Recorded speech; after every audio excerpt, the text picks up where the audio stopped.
Hello, ladies and gents, boys and girls, people of all ages, sexualities, and identities, and welcome back to another Doctor Who review. And today's Doctor Who review is none other than Call Me Master Monsters. So, without further ado, let's jump right into the review. The first story, Craft the Corruption, shows us following along with the Master, in which he seems to have found himself aboard a spaceship in outer space. Well, not just at space, but on the rim of space itself. It turns out that the crew are fleeing an invisible enemy. An enemy that they have no clue what it looks like, but they've heard little whispers amongst the stars and aboard a bunch of other spaceships. But this creature is like nothing seen before. The Master plays off as the ship's therapist and essentially starts working them all through a situation in hoping of being able to distract them enough that he can nick one of their ships and escape the space station. However, when he comes across an IP child who has essentially been chipped since a very young age and trained in soldier tactics, he gets a little bit overexcited and begins to wonder what exactly she's doing trying to flee her own spaceship, and then he realizes that she's nothing more than a deserter. But to make matters worse, it turns out that a bunch of space pirates have essentially taken over the ship, and the only way to stop them is to essentially give them over to the authorities. The Master, not being tagged like everyone else, and also knowing that putting everyone under the corruption on the ship will alert the guards and the authorities that they should investigate further on the ship. The deserter also tells the Master that she has a love interest that she's never met before but has been messaging her over the comms. When she finally realises exactly who this love interest is, well, let's just say she never quite gets to meet him, but the Master realises that the love interest has been playing her the whole time, finding out that she's a deserter and getting her ready for execution. The Master escapes unscathed and then points out that the monster that they've all been tracking has been him the whole time. After escaping the ship, he begins to talk to himself and wonders whether he should go back to that corner of the universe at some point and just annihilate them all. And then he laughs about it. The second story in this box set, The Ideal Quarry, finds the Master teaming up with an unlikely alliance. He joins up with a Sontaran, and essentially the pair of them are supposed to be heading to the Sontaran's execution. But they get sidetracked along the way, and the Master and him ends up turning up on a spa resort.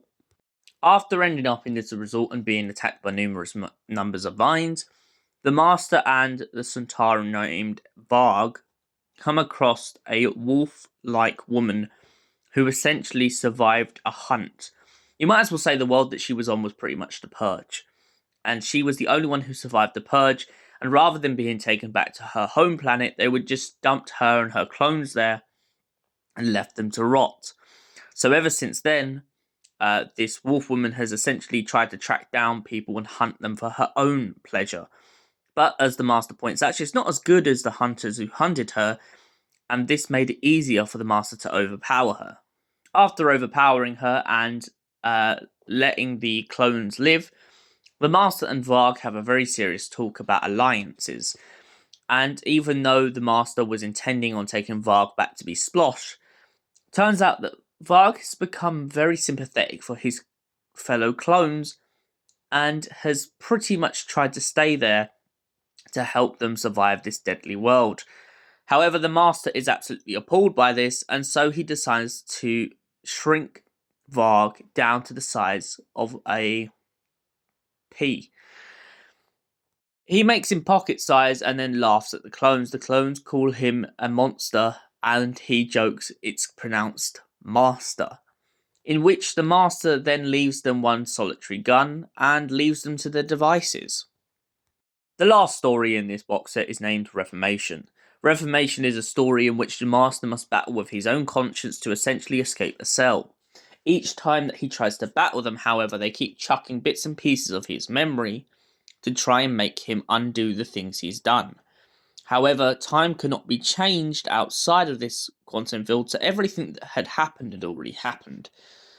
But to the Master, he feels so gutted that the only way to move forward in this endless labyrinth is to change events at least seen to in the holographic resimulation of them.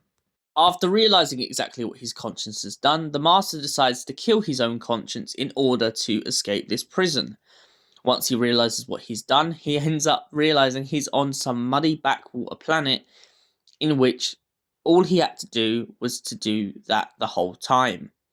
Once he realises that, he begins to laugh and realises that it is a very good and very strong, capable bit of technology to keep intruders out.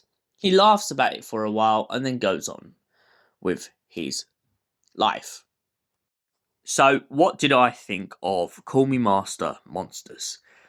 This box set is just as strong as the others, and the one thing I like though is the play on the conscience in this version of the box set. I mean, Inner Demons was more about the Master making mistakes. This is kind of the Master learning from his mistakes.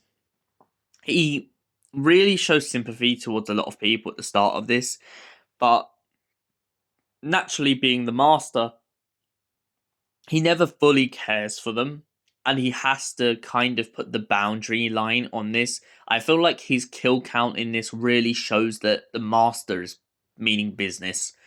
He's not messing around anymore. He knows exactly what he's doing, and he knows how he's going to achieve it. And for that reason, I give Call Me Master Monsters a solid 10 out of 10. Sacha Dhawan's performance in both of these box sets has been absolutely impeccable. Congratulations to Sacha on his wedding the other day. Congratulations to his wife. Hope you're having an absolute smashing one, mate. And I look forward to seeing you do more box sets like this, Sacha Dhawan. Thank you very much, everyone, for watching, and we will see you in the next Doctor Who review. Until then, goodbye, and have an absolutely incredible day.